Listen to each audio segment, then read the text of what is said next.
Ang gagawin po naman natin ngayon ay ang ampersand backstitch. Ganito po gawin. Yan, may makikita po kayo na dalawang guhit bilang gabay sa pagtusok ng karayom. At ang una pong paggawa diyan ay gagawa po muna ng backstitch. Ayan, ganyan po gawin ang backstitch.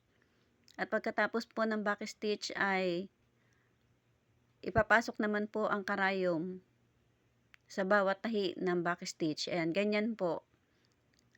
Alam mo po yung itsura ng end symbol. Ayan, ganyan po ang paggawa.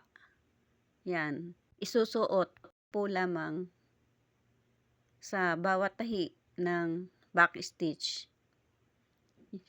Ang itsura po niyan ay end symbol. Ayan, sa mga hindi pa po naka-follow and subscribe, please follow and subscribe.